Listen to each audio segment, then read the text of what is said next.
All right, all right, all right. How's everybody doing today?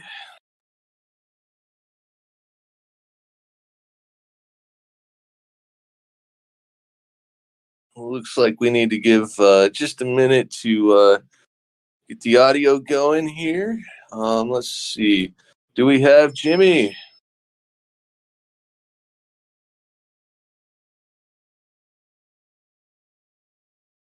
I guess maybe we don't have Jimmy yet. Do we have Easy?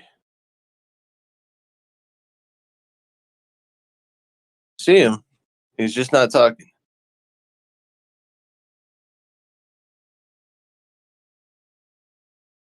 Jimmy's unmuted now.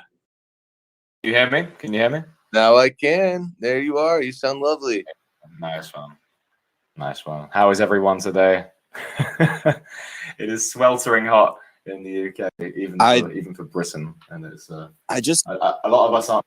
But... Hey guys, can you hear me now? Easy. Hello. Jeez, I just don't know why. It seems like every time we start here in this show, I am just like, I come over, my mic's open, but nobody can hear me, and I'm jabbering away. I was like, 10:30 on the nose, and we're here for the show, and all this funny stuff, and nobody could hear me. And then I see like Dylan's like, well, I see Easy's here, but he's not talking. I'm like, not again. So the audio problems with fire. yes, we need a giant fire. Speaking of which, I just did put our little update from last week's Pass the Pan over in the WIP Discord to the TOKENSMART Discord into the storyline, and the last thing was talking about, you know, the asteroid that had hit Earth and the giant fire. So anywho, we have some pretty cool stuff today. Alpha leaking, dropping, pretty exciting. How's everybody else doing on the team? We got a couple folks here. Yeah, I'm tired, Easy. I'm probably gonna be kind of quiet this time. I do know that you had a really long drive yesterday, and that kind of takes the wind out of my sails when I'm on the road all day too. Oh, it definitely does. What about you, Jim? How you feeling today? You mentioned it was hot over there. It's hot. It's hot. There's a lot of stuff going on. There's a lot of, you know, personally, a lot of stuff, you know, working through a lot of things that have kind of like left me like, you know, in some ways the best I've been in years, you know, and that's a wonderful thing, just sort of, you know, to know that there, you know, to really know there's a light at the end of the tunnel with a lot of, you know, demons and like, you know, the stuff that you fight. But in other words, like, you know, it's pretty cool, man. It's like, you know, there's a lot of exciting stuff, learning more stuff every day, you know, and hella excited for things that are in the woodwork for WIP, of course. And it's been really fun. Easy's right. We got some, like, you know, we got some cool stuff to talk to you about today. And thanks, Andy. Absolutely. Yeah. Absolutely. Cool. Well, good to know. You know, life is a journey.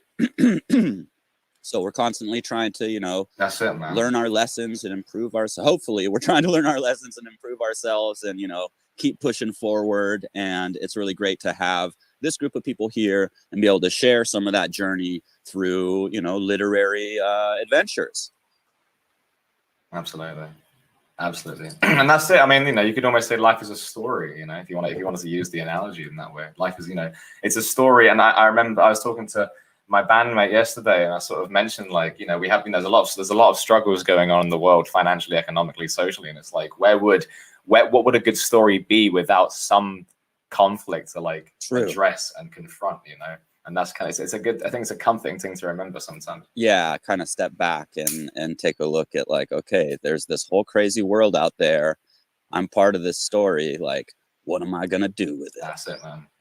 Exactly. Cool. Exactly. You know, it's bring out the hero and stuff. But anyway, so we want to talk about the alpha launch first. That was the first thing you mentioned. Yeah. I think that's a nice thing to kick everyone off. Yeah, man. Totally. So we're super excited. You know, the NFT Book Bazaar that we've mentioned and the team's been working hard on is only a week away. Next week, boom, we be launching. We're going to do like a live demo here at the show. And so super exciting. Even the team ourselves did not know we would be able to pull off this feat so fast. So big, huge shout out to the devs over at WIPP, just doing amazing work. And it's very exciting to be this close to be able to launch the book bazaar. And something else, I guess or go ahead before I go into the next juicy alpha drop.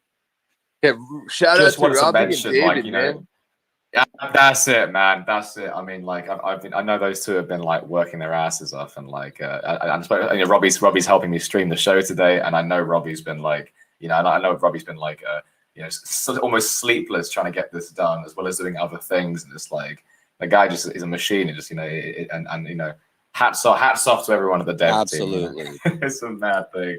It's a mad thing. Absolutely. And what was the next juicy piece? And other very exciting news, and we've kept this pretty under the hat for a while, but we're getting close. So token launch soon, people, very soon. What? Yes, we are launching a token, and oh boy, it's gonna have some really cool features and functions. We're gonna keep it a little vague, keep some mystery in it for now, but you are going to want to be paying attention, okay? This is really exciting, and it's also like with the book bazaar launch and then the token launch coming up soon, it's really gonna just kind of catapult us forward, I think, and we're gonna be able to reach a lot more people because we're also going to be, drumroll, doing massive airdrops. So if you own an NFT book from us, or if you've minted an NFT book for us, people that are involved in the community will definitely be receiving some fatty airdrops. And you're going to want to hold this token for sure, because it's going to have, like I said, some great use cases. But not only to just the, you know, NFT book holders, although we will be taking a snapshot soon, and we're not even going to tell anybody when we do it. So there's not going to be like, oh, you have like, you know, 24 hours and then rush out to buy the book or whatever. Nah, if you've been sitting on the fence and you're like, oh, I'd like to pick up, you know, this one or that one, now would be the time to actually go grab that, because you're not sure when, but soon we're going to be doing that snapshot. So that's one way to be able to get a nice drop of this. Another way, because we really want to support the community and the people that have been supporting us, is that we're going to be looking at POAP holders for airdrops. So you want to be coming to the events and collecting the POAPs. There's another reason to be crazy for POAPs. Let's see, we've also got another way for you to get in on some of this airdrop, and that would be the people that are signed up for the mailing letter. So you're going to definitely want to sign up for that. We'll get you the link and drop that here, and in event links. So a variety of ways for you to be able to get in on the airdrop, and a great reason to go pick up one of the NFT books if you've been thinking about it. Right on, right on. I mean, well said, brother. I also do want to go ahead and announce that, with the exception of Happy Man, we have already updated all 11 of the original NFT books that were minted to Ethereum, and we will be bringing over the remaining 3 books that were just minted to Matic originally within the next little bit here to Ethereum and to the NFT Book Alpha standard. Oh, yeah. We got high standards up in here, folks. That's right, baby. Awesome. Face than Amazon. I just want to like clarify that. Like, I mean, if you're talking about like, you know, good competition, it's unbelievable that, like, you know, that we've been able to pull this off. It's mad. I look at that, and if someone wants to put onto the OpenSea like the link of like one of the books with the new features, like, you know, if people haven't seen it yet, it's the future, man. It's the future. It's quite something. We are the future. And I am just right now, I'm typing something into the chat, and we thought it would be cool to get some feedback on the token. We have some ideas for some names, and we've kind of been going around internally and you know, weighing the coolness and whatnot. So right now, boom, those are some possible token names. We would love to get some community feedback on those. So if there's a favorite out of those, you know, we've got Page, Rit, Ink, Pros, and Poe. Those are some of the ones that we kind of, you know, have hammered down to. And so I see Terminator NYC likes Page. We like Page too. Like page. Yeah, it's pretty damn cool. Ink, yeah, ink is pretty dope.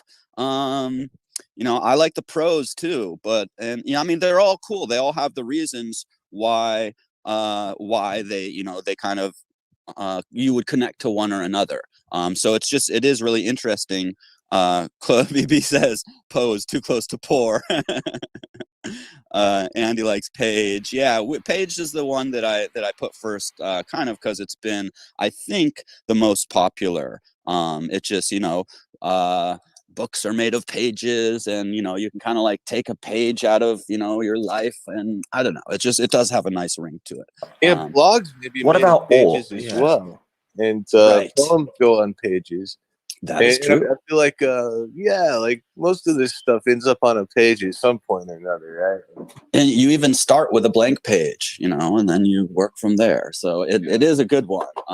It's cool to see what other people are, you know, what other people are liking too. And it looks like Page is very popular. Ooh, Auth. That's a interesting one too. We hadn't had that on the list. Turn the page, baby. Like author, you know. Yeah. Yeah, that's a cool one. I'm gonna put that on my little list here. Nice. I'll have a think. I'll have a think about that as well, and I'm sure everyone will as well. But yeah, I mean that's going to be a whole thing, and I think we're talking to some very interesting people about making this work, and what not is novel take. And I didn't know if you could have 5 letters in. Yeah, you can, and we also looked at a book in the past as well, but I think that the thought is that that's a little bit too narrow, but we definitely want to try to keep the scope a little bit more open to things that aren't necessarily just books or, you know, a specific subclass of books. Yeah, I like book, I liked book as well. I like book as well. And shout out to Elbow. He actually has already been looking around, and he said there is an ink token, but not a page token that he could find. So good research there from the community. Thank you, Elbow. Nice recon, Elbow. Woo! Yeah, that's why we love sharing stuff here, because you guys know shit. Great. If anyone if anyone wants to just like go onto the WIP Discord to send us a message about any other ideas, like, you know, you're absolutely welcome to do that. I like to sort of remind people that our DMs are always all open, and we're very happy to receive new messages, make new connections, you know, stuff like that. Super exciting though. Super exciting that this is happening, and I can't believe we pulled this off in such a small amount of time. I mean, and I didn't, you know, like. It's mad. It's mad how fast this space moves. I like to sort of mention that in February I didn't even know what an NFT was, you know. So that gives you a little perspective of, like, you know, how fast things change and how fast things can grow with these spaces. And thanks for putting the Discord in to them. Yeah. Is there anything else you wanted to mention? That we're a quarter of the way in. I think there's other stuff that we want to talk about as well before doing. Well, yeah, I think, you know, I just wanted to give a little time for that excitement to ooze out, so that people know the multiple ways they can get in on this airdrop. And, you know, obviously we'll be sharing more info soon, but I think you guys will be really, really stoked if you're able to get some of this drop. And I know that most of the people here have been at least, you know, coming and getting some POAPs. But yeah, like I said earlier, if you had been looking at you know, one of the books that stood out to you and you just hadn't grabbed one yet, they're pretty fairly priced, and I would just, you know, it's great to support, you know, one of your favorite authors out of the WIP Publishing published authors so far. Obviously, we'll have many more works coming, but there's some great stuff out there. So take a little peruse, and if you find something you like, go ahead and grab it, and you'll definitely be getting some great rewards for holding that. But yeah, we do have more stuff on the agenda for the show. There's one more NFT book thing I want to bring up just right quick, if that's okay, Izzy. Yeah, I love when you have one more thing. It's pretty obvious. Like Columbo. Okay, guys. We have turned the corner from the NFT book Genesis token series to the NFT book Alpha token series. So basically what I've been doing for the last little bit is going back and updating all of the Genesis tokens to the Alpha standard. But the Genesis tokens are going to be in a separate collection on Ethereum. So basically, they will always be the first, 15 NFT books that we ever did. And so we're going to enshrine kind of a special place for those in history. And basically, the situation is this: we've got 15 books. We're minting 100 of each, and once those 100 sell out, those titles are just going to be available to the folks who got them. So it's going to be exclusive in the Genesis line to have one of those first 15 tokens that we've been working over the last several months to launch. And moving forward, everything we mint will be in alpha, and then once we get to the NFT book beta, it'll all be betas. And then eventually it'll just be NFT books because we'll have finished developing it and released the concept. Oh, I want to mention something. Robbie has kind of been curating this wonderful little daily competition on our Discord. I'm not sure if people know about it, but it's like this writers competition. And over the past week or so, I think more now, people have been putting in 6 word short stories. And people just come up with them, and at the end of the day, Robbie kind of says his favorites and kind of tips people for getting involved. That's been loads of fun. It's been a lovely incentive to get people to write and not worry about writing a 60,000 page manuscript. The first 6 words are always the hardest, in my opinion.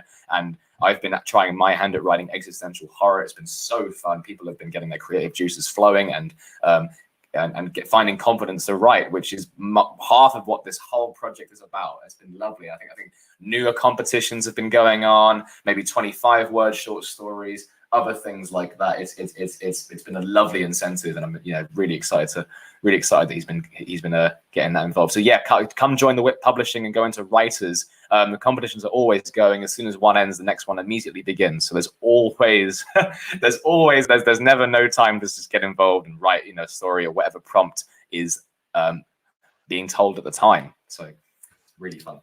Awesome. That sounds super fun. And yeah, just absolutely love it. What a great way to promote people just getting a little of those creative writing juices flowing. And of course, if you have an interest in writing something, whether it be a comic or poetry or a novel, reach out to someone on the team, join the Discord. We've been dropping the links here in the live chat. So yeah, just don't hesitate. Reach out, come join us over in WIP Publishing, and we'd love to help you kind of get started and find your comfort zone for that writing.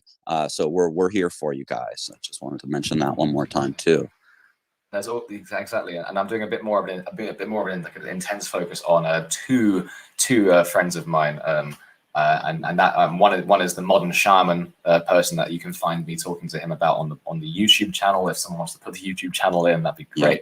Yeah. And that's basically me helping him write trying to help him write an entire book and stuff. And then I'm also talking to a psychotherapist. I won't give too much away about her sort of new approach. A very sort of new, sort of not very well known approach to therapy, and that's a really fascinating thing. And I've been trying to work with those two in tandem. I'm not sure many people would offer them any kind of help with that at all in the current sort of infrastructure that we have now. It's exactly these sorts of things that can give writers that could write stellar books the actual motivation they need. This is the real unfortunate thing about the way it is at the moment. People, writers are just clearly, I always say this, but writers are clearly like pushed away. Even my old university consultant said, "I'm not surprised you've had no help with your book whatsoever," even though I was there for 4 years. Not to be all doom and gloom. It's just, I'm actually saying it's a wonderful thing to be about, to sort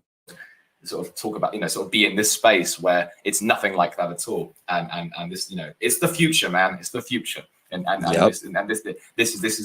This is what it should be about, and this is what it is about, and this is what it will be about much more in time to come. Awesome. Absolutely. So I think we can move on to the next segment of the show, which, drumroll, is Andy. Come on, join us on the mic, Andy, my man. Andy. Can you hear me? There he is. We hear you this time. There he is. How's everybody doing? I talked to Jim after our show the other week, and his roommates were in the background, and one of them thought that I was doing my best Southern drawl impression. And they thought for sure, so they were trying to copy it. An English person has a hard time doing a Southern drawl. I bet. But yeah, so I thought it was pretty funny. After I got off the phone, they found out like that was their real voice. So yeah, this is actually my real voice. So just deal with it, people. And yeah, like what we're doing right now is we're going to show the person that won the giveaway. We're doing puzzles each month. And as hard as the puzzles seem to be, like when people are creating, and even Dylan, when we started talking about this process at the beginning, he was kind of like, well, what happens if people don't break the puzzles? Like, what are we going to do? Like, you're going to have another show where you give some clues? And these puzzles have been broken in 30 minutes. Like, wow. these people, And my concern was misplaced. Yeah, no, I remember some of those conversations being like, well, what, do we just let the puzzle like sit for months at a time? Or like, yeah, I do remember some of those concerns, unfounded with the genius of this community. Man, I'm telling you, even the person that put together the puzzle and this and that was like, oh, this is going to take a while. And when he saw it broken in just 30 minutes in the Discord, we have it on WIP bi-monthly. We're doing a book release on there for the public there to come and join, and also a puzzle. And so it's been very active. The people there have been absolutely great. They've really kind of put on me as far as stressing, as far as making sure I bring them back and they have a good time again. This next puzzle was going to be kind of one of the easier ones, but I've had to step up my game because of everybody. And so I want to make sure it's fun. People get in there. But what we wanted to do is show y'all the puzzle, and I'll pull it right here and put it in the chat as far as the front and the back. If some people want to, save the little piece of this to be able to look at later, so that maybe if they wanted to, they could go back and, try to see if they can solve this themselves. So yeah, that's kind of what we wanted to do today. I was going to say, just because somebody else solved the puzzle doesn't mean that anyone could go and just kind of test their merit, hone your mental steel. And if you could solve it, my God, you might as well come and join the next ones and maybe be the first to solve it and get some cool rewards. Yeah, so that's the back piece that I just sent, and I'll be putting out the front of it here in a second once I find it, that shows the code. And by having that back piece right there saved and getting this front piece, I'm looking forward. Maybe go over to WIP when you saw it, and maybe or DM me and put in what you got as an answer. And maybe even though, we can figure out some stuff if they did it organically. But yeah, if they join also right now, as far as the Twitter page that was just put up, thank you so much, and say that you came here from TokenSMART, I should be able to give some people a giveaway of this second puzzle, which actually has the answer on the front for the 1 of 100. So the ones that are numbered to 100 will have the answers to each of the puzzle, while the one that's 1 of 1 will actually have the code. So cool. And it even looks so beautiful and awesome. I definitely grabbed it and downloaded it because I wasn't, certain types of puzzles I can do, and other types I just get totally stumped. I'm more of like a visual puzzles guy, I guess, than like the, code breaker. But it even just looks so awesome. I was like, ooh, I want that. And I do. I'm gonna try and see how long it would take me to try and solve it.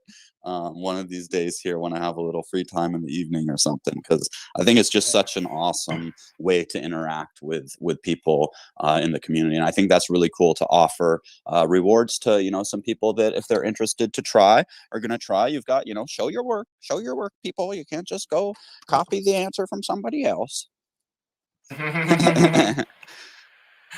Yeah, there was also like a sort of a hint at I was just going to say, I apologize. It actually hit 2 pictures as I was going down. So obviously the white stripes people that did the covers or something was not supposed to be part of the puzzle. It's just the puzzle piece of the man in the mirror. And obviously Eric is the person that helped me put together the wording for the puzzle. So thank you very much, Eric. He's really been great for the WIP community, and being there to help people. Such an amazing artist. And it's just interesting to talk to him and be like, hey, man, I kind of have this idea and I can't hardly get it out of my mouth before he's like, is this it? Like, yeah, it's kind of it.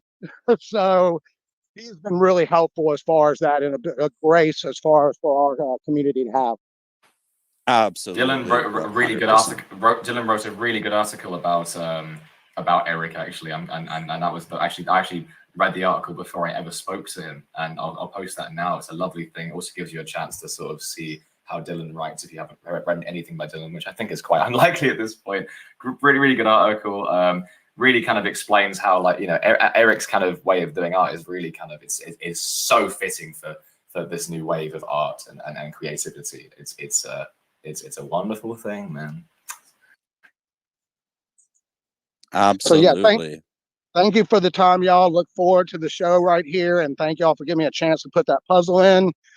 Join as far as the Discord, the authors in the future. They have a really good thing to help people like myself out. So I thank Easy, I thank Jim, I thank Dylan.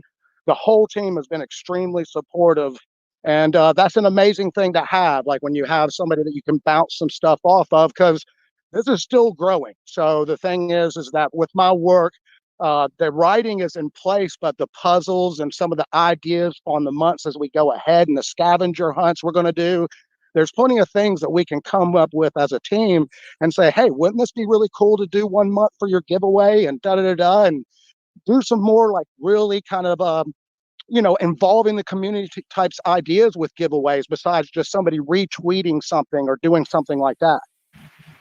Andy, there's one more thing, isn't there? Before you jump off the mic, I believe I have sent you the new 1 of 1 NFT.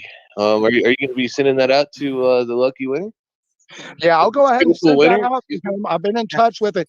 Every single person, just to let you know, if somebody wins a giveaway on my channel, I get in touch with them personally. So every single one of these 100 that I do each month, if somebody does something to win the giveaway, I introduce myself, ask them, what can I help them with, like patching up wise. And so me and Bearcat have been in a great situation. He was not involved in the first one, and somebody actually gave him a piece because you need all 12 pieces at the end for a special prize. But I will be sending that to him directly right now.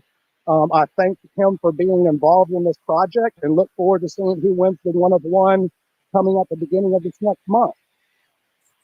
That's so cool.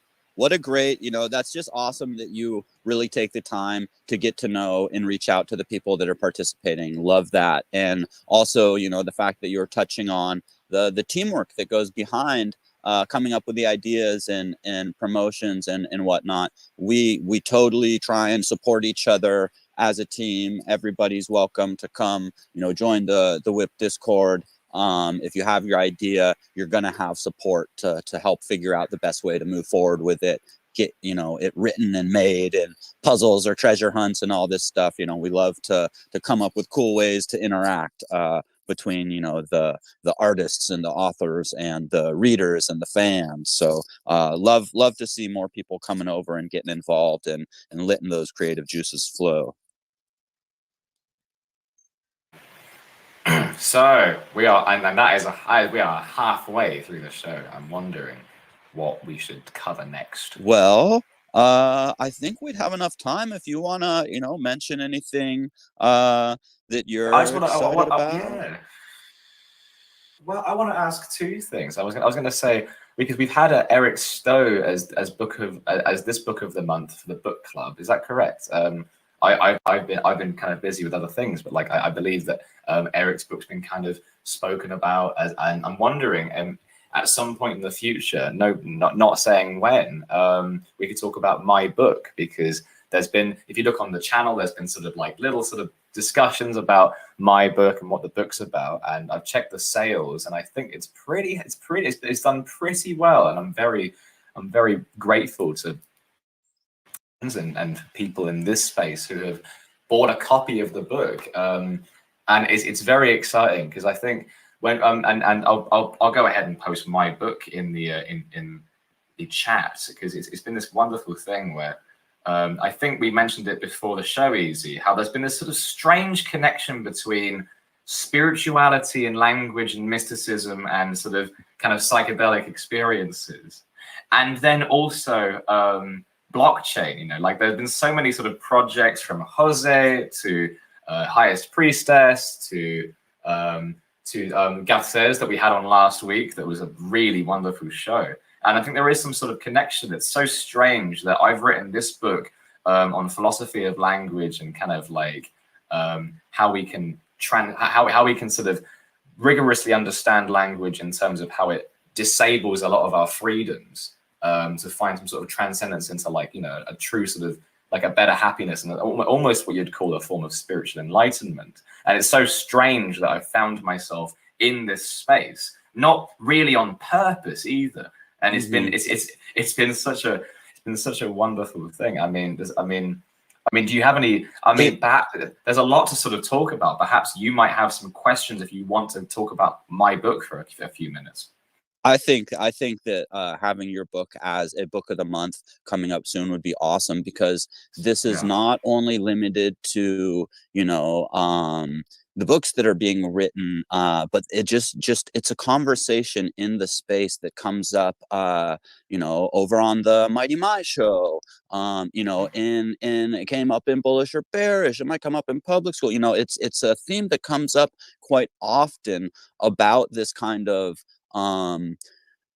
awakening or realization about kind of the deeper meanings behind the messaging that you'll have in like media, or the, you know, the kind of broader scope. And it feels like there are these, I don't know, you know, like cosmic strings that are attaching us, and just like we, like you said, you got here not like on purpose looking for this specific outlet. You just happen to be here, like Jose happened to find the space and I happened to come in, and you know, so we've all come from these different parts of the world, different lifestyles, but we all have this underlying kind of connection, thinking about the broader picture and the spiritual and the philosophical matters, instead of, you know, just you know, droning through your 9 to 5 and watching a sports game and drinking a beer when you get home and doing the next day the same. So I think it's really an important subject to touch on and speak about. You know, a question I would have is, I actually wanted to respond to that before you might have a question. And the thing is that, and I'm going to Cyborg Amish. See. Yes.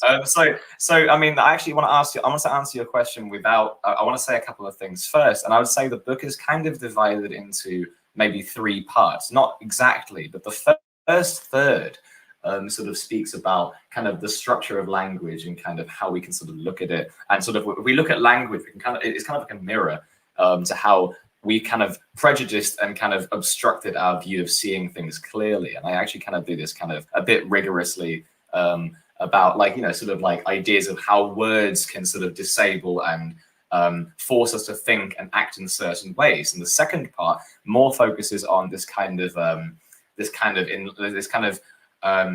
awakening to sort of how we're going to, how we can find a way out of it, and what the experiences of discovering discovering a sort of world outside of the prejudices that we've managed to put on ourselves. And the third part is kind of the interesting part of what I was going to answer your question about, and it relates to kind of action. And I kind of advocate a kind of new form of anarchy, where the anarchy isn't particularly focused on a set of principles, but in a kind of existential way. It's more focused on finding, like, tapping into this sort of this actual genuine will that we can kind of like access. You know, I often recognize sort of times in which there's been this sudden change of feeling and experience, and it's usually when people like myself decide to do the thing that they know logically there's no reason to do, because, oh, well, I'm not going to go do that walk on the beach because I'm tired and I'm hungry, and walk is equated to effort and effort's equated to suffering, I'll lose. And then we have this sort of big web of words and kind of protocols that we kind of follow, and this will of language kind of makes us move in its own way. We actually, and I want, if anything, the whole book is a way of kind of breaking out of that. Now, I am answering your question, because when I talk, it's interesting when I sort of try and like bring that anarchy and sort of bring it out to the socio-political in terms of ways of, in a sort of Thoreauian way, civil disobedience and resistance, and sort of just saying no to things, saying no to the idea of doing something traditionally, or saying no to buying a coffee, and instead maybe saying, I'll work for you for 20 minutes for a coffee. That's an interesting kind of, you know, like you play these sorts of experiments. And of course, there's a big sort of stress on decentralization.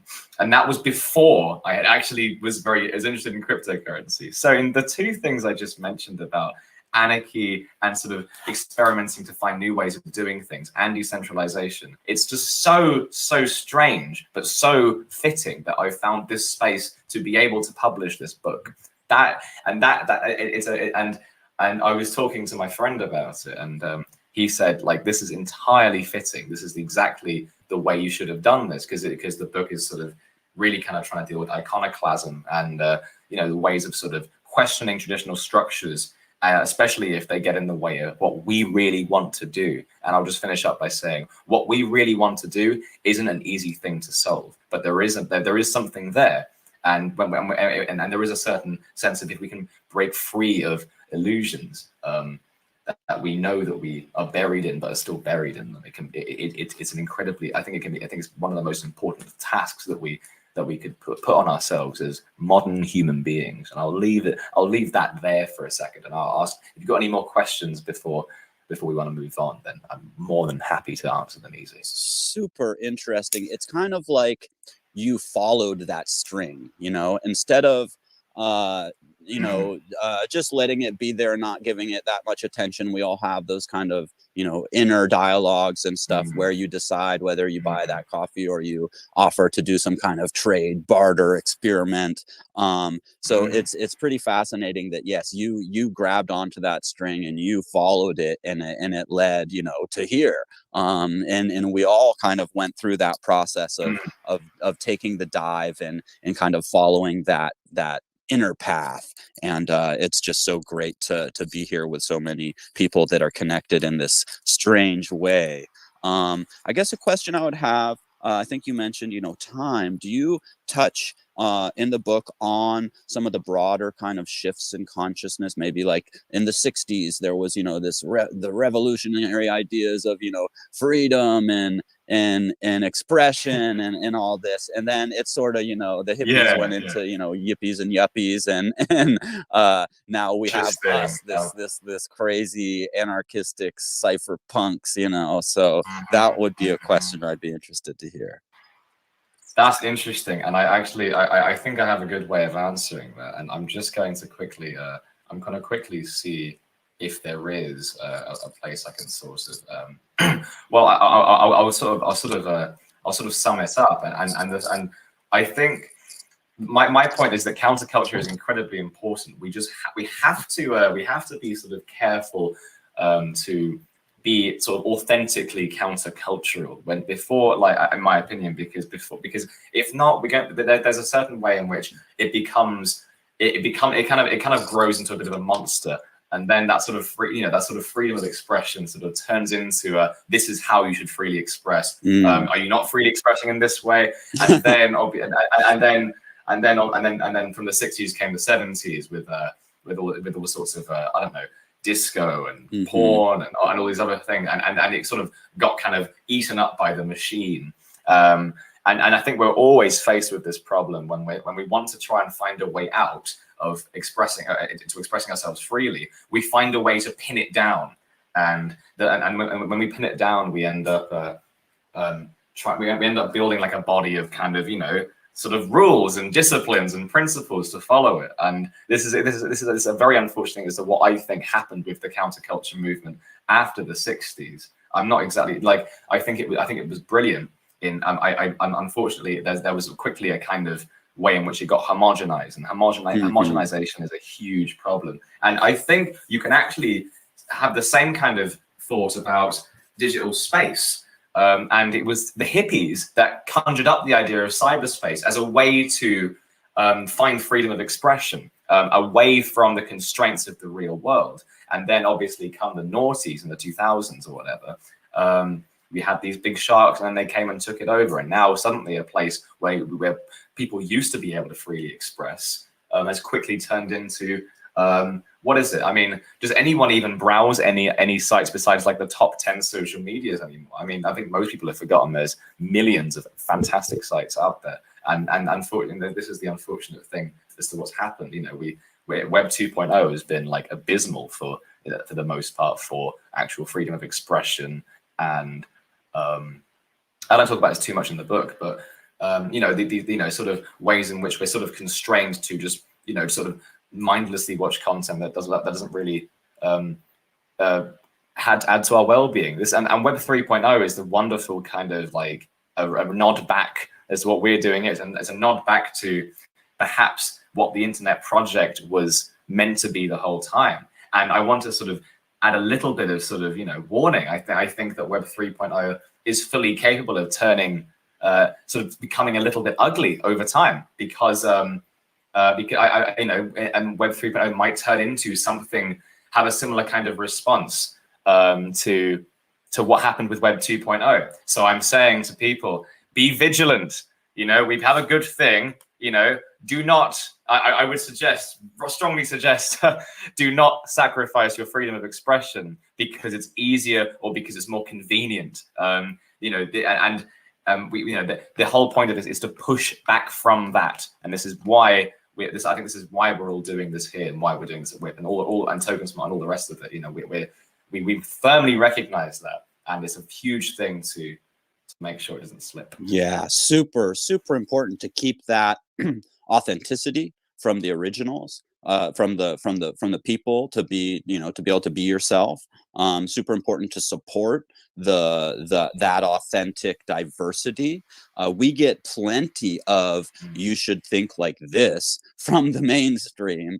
We do not need to be pushing our beliefs so hardly on others, except for the belief that you should have your freedoms to express yourself, to you know, have access to financial freedom where you can control your assets and not have to, you know, pay some bank to get your own money back, and like all this craziness. Exactly. And there, there's a clear sort of there's a clear sign that, like, you know, that we're not completely changing the face of how everyone thinks and feels, or what, you know, like that would be a crazy thing to try and do. But at the same time, like, you know, these sorts of ways out are you know, there are sorts of ways out of things that we've kind of been sort of stuck in since the beginning. Yeah. You know? Yeah. Since the beginning, since the beginning of all of this. Hey, not to interrupt, guys, but I just want to go ahead and throw out there that the airdrop from a little contest we did last week just went out, and I got everybody a copy of one of Dr. Garcez's books. Awesome. There you have it here. If you were a winner last week, you will have that in your wallet. Very nice. Awesome news. Well, we could talk about this stuff all day, but maybe with the last, I think we're good. We've got a little under 20 minutes, so maybe a little pass the pen, at least a little catch up. And I did go over, so we do pass the pen here in TOKENSMART. Sometimes we focus the majority of one of the episodes or shows or events here on that. Lately, we've just done some little kind of snippets here, and we also have our Friday 1 p.m. Pacific pass the pen in the WIP Discord. I'm going to grab the Discord link once again to share in case anybody isn't over there. It's a lot of fun. So far on the Friday Pass the Pens, we've had a fairly small group, but we've been having a lot of fun just getting some more ideas down. And what I'm going to do is I'm going to roll down to the Pass the Pen, the storyline part. Let me find it. Okay, I think that's it. So, where we had left off kind of previously, and for anybody new here, Pass the Pen is a collaborative community writing experiment where we are writing a book together. And it's about space pirates, and it's about, you know, like decentralization. It's about the tech giant entrepreneurs that are, you know, kind of seen in our society as these like demigods and so important when really they're just taking all the money. But so we've got, you know, Musk heritage lines, where the hero, the space pirate, is a descendant, as well as, you know, the evil CEO of the East Interstellar Corporation. So, you know, we've got a really interesting, crazy whole theme going, and I wanted to give a little bit of an update. So let's see where we are. Oh man, we had a lot of stuff happen. So some of it was kind of background stuff. We have, you know, where we kind of left off largely is we've got the space pirates. They had, and a little bit of backstory for why they had crashed into the asteroid belt. Well, they had made a huge score previously, and so they had gone in, you know, to the space station and sold their spore. This fungal spore, this pixel spore, is what basically, I guess I should backtrack a little. So I'm going to go down here. There's a piece that we put in that should, okay, so an asteroid or comet had first brought the spore to Earth. Now, this would have been, you know, 100 or 200 years before where we're at in the storyline, where these pirates are headed to Pluto. That basically started the space race to find the spore. So the spore, you know, comes to Earth on like a asteroid or a comet. It's discovered. It has these amazing properties where it like unlocks your mind.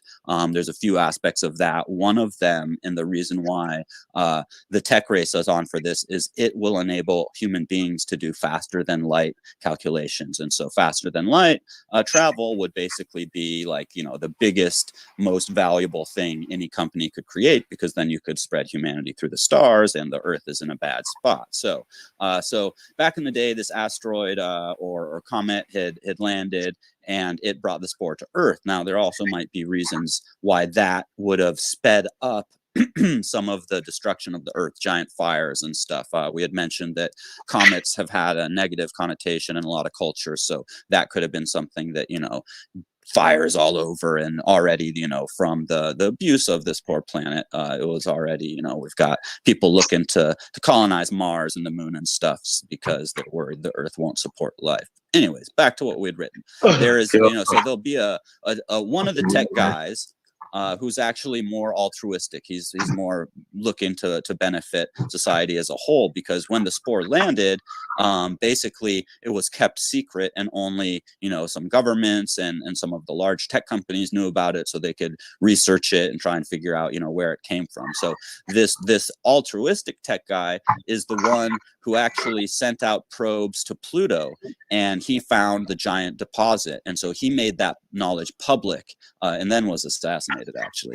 But that really triggered the race to Pluto. So we also have some backstory where I had mentioned the CEO and the captain had both come from, you know, they're basically like both Elon Musk's grandkids, maybe through different children of his. So Elon calls a meeting for the CEO and captain as they're coming of age. So they're like, you know, 13, something like that, teenagers, they're coming of age. They're going to be, you know, kind of the future of the company. That's odd. So he leaves. Foghorn? Yeah, I don't know.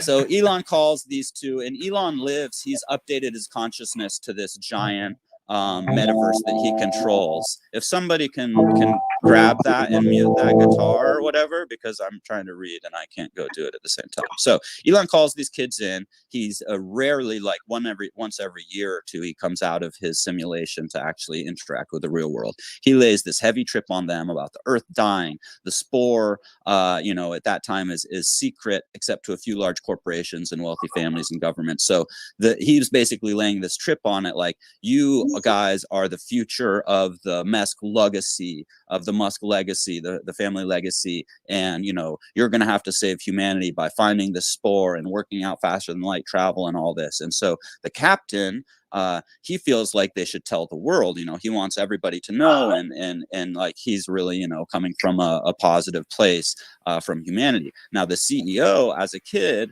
already he wants the glory. He wants to be the one that finds it. So that is when the schism basically starts between them. As they had grown up, they had known each other and been friends, but boom, that is kind of like that where you start to develop like the good versus evil. So they're both training heavily for their space company shit, and then you have, within a couple years, maybe they're like 16 or 18 or something, the altruistic company guy has found Pluto, the big concentration of spore. He lets it out to the public.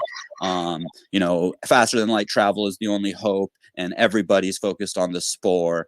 And of course, the East Interstellar Company is the ones that get to Pluto first, and the CEO is taking up his like big position there. And they basically enslave all the people that were duped into going to Pluto for a better life into being these spore miners. So that is kind of some big background that we worked out. We're gonna need some in between kind of scenes to dial it in, but I think we've got a good bit of that background. It kind of develops that relationship between the captain and the CEO. But yeah, so the pirates had made this big score. They went and sold all their stuff and were partying super hard, got all drunk and high on spore, and they crashed into a lyric. I got too drunk and high on spore, crashed my spaceship and some more. So they crash into like this asteroid in the asteroid belt, get stuck. It's taken forever to do the repairs. They're getting low on spore. And that's when the captain gets this message from the AI security bot, which is developing a consciousness, self-awareness. And we need to work out how this happened. But we were thinking in the first like kind of setting up of this colony on Pluto, there was some kind of accident where somebody let spore loose in like a control room or something, and so this AI, humanoid AI robot that is basically one of the heads of the security, planetary security, got infected kind of with the spore, and then by eavesdropping on everything that's going on, because it's head of security, so she knows how the slaves are treated. She knows kind of everything about the corporation and how they work. She finds that there's this ship coming in super stealthily. They've got the self solar sails that they finished building so they could hit Pluto. But so she detects them and is listening in, and finds out that they want to free the slaves, the spore miner slaves, and also rescue Princess Ethereum, who is also being held on planet. So this AI reaches out to the captain, and basically they start like this weird relationship. The captain can't really believe it, but he knows enough about AI to know that something is going on here. He winds up telling the first mate. The first mate has a lot of skepticism, and that starts kind of a bit of a schism between them. But they're headed to Pluto. They've got an inside connection there with the AI bot, and that's kind of where we are. So there's like an update. I'm hopping out of the Pass the Pen back over to the chat. And if anybody has ideas, if there's, ooh, it looks like somebody even tagged me. Just checking what I missed here. Yeah. Is that Bully Meow today? Sorry, yeah, there is. So we've got about 7-8 minutes left.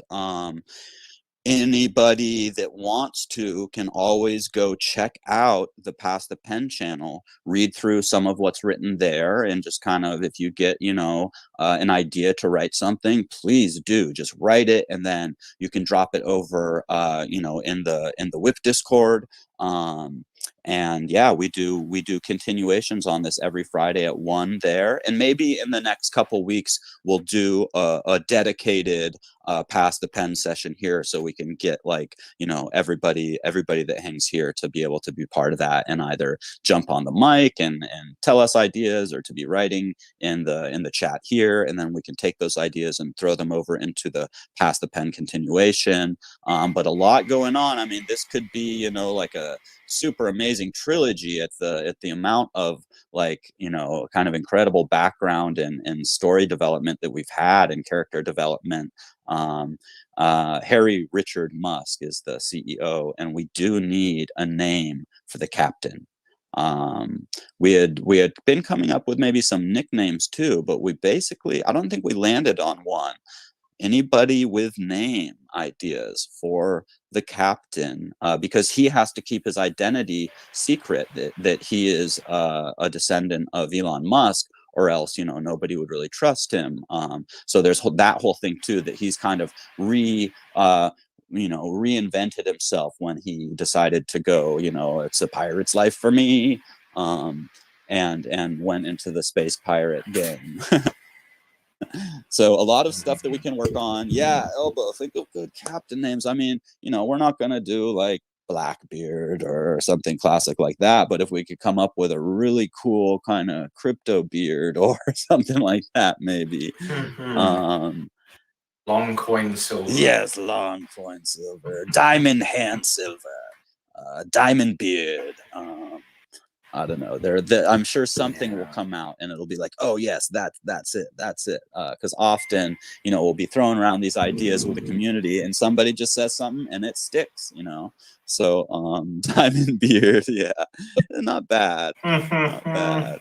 But yeah, so we're gonna have to also figure out, like, the kind of sequence of events of sneaking in through, you know, so the AI bot is going to basically make a hole for them to be able to sneak in without being detected through, you know, the global satellite security that they have installed in Pluto, so they can't be snuck up on. So there'll be that, you know, that's coming up. That's the kind of the next part of the story, is actually, you know, a little bit of action on the ship between the pirates and the captain explaining as much as he does. There's the first mate and the captain that, you know, are kind of having that friction, because the captain really does think this AI is becoming self-aware and conscious, and the first mate just can't really believe it. But what choice do they have then to try and, you know, use this connection and get to Pluto? So we're gonna have to come up with a way they get through the security, maybe land on the opposite side, or in some deep crevice or something, ice cave, and then they're going to have to do some overland travel, and there's going to be some battles coming up. So that'll be an exciting time in the story for sure. Ikenga, ooh, that's cool. I'm writing that down. Wonder what the meaning of that is. Ikenga. Great to see Data here. Ikenga from Mars. Is that did we suggest having an open source document? Oh yes, yes, yes. Because so that is because that'd be something to mention. Very good point to bring up. And we do, I don't know if we actually made that yet. I'm gonna put in my show notes here that we do need to create that doc, because yes, we had come up with the idea, which will really help, to have like a Google Doc that has a few different pages where anybody could come and write in. So if you have like background, or if you have a part of the story that might be like, you come up with a really cool, like, you know, part of an ending or a battle scene, or, you know, a name, whatever, we'll have areas where anybody from the community can come and add their ideas. I mean, you could write a whole chapter and like just, you know, nail something out. Well, that's it. I'm thinking like, you know, people might not be so like might not know exactly how to get involved with writing this, because there's so many ideas, and there's just no way of sort of like putting them all in at the right time. If there was a document and the document was always live and people could comment, or even with specific permissions edit, provided that there was a history you could go back to if someone were to come and, like, you know, hack it all and lazy tool or whatever it was, you know. And there are obviously ways to do that, but that's how Pizza DAO did it. With Right. their actual official documents. I think, you know, there could be I reckon we could easily forge a way. I'll do like a little show of hands on the chat if, like, you know, if people would be up. React to open source doc. So that way people, like, you know, I mean, why aren't books being written like this already? You know, just completely decentralized decentralized authorship. It's like, exactly. And yeah. the people that participate in this will definitely get, you know, credits and other cool stuff. We've talked about a variety of things that might come from the sales of this, you know, being the people that contribute getting something, swag, moolah. We've talked about being able to do charitable. So very exciting. We're just getting to the end of the show now, so we will get a document made where we'll have the storyline that's running, and then some other pages for, you know, like ideas for background and character development, and another place where people can just drop like a whole chunk of writing if they start, like, you know, they get a little idea and they're like, oh, I want to write some for this part of it, and then they just, you know, get in the flow, boom, drop it all. You know, this is what it's all about, is sharing. And I just dropped the link. Oops, I dropped it in Bot Squad. I'm gonna get to the right channel and I'm gonna drop the link for the NFT Book Bazaar, and you should be able to sign up for the mailing list there, I believe. So it's time for Bully Meow. Really stoked that we had such a great episode here today. Do please come Friday, 1 p.m. Pacific, to Pass the Pen if you want to get in on the story and just, you know, chat it up, have some fun. It's always a really good time. We're just, you know, spitballing crazy ideas to move the story along. Sometimes it's background, sometimes, and we can do this kind of asynchronously and decentralized and just mash it all together, and then we'll put, you know, some little, you know, finishing touches and whatnot. But it's very exciting to be doing such a cool, crazy idea here. We got some couple of different names: Mr. Goats, Ikenga, Diamond Beard. And I think with that, we should pass it off to Bully Meows, just one channel down below us. And I'll see you guys there. Well, great show. Thank you very much. Awesome. See you later, guys. See you next week. Hello.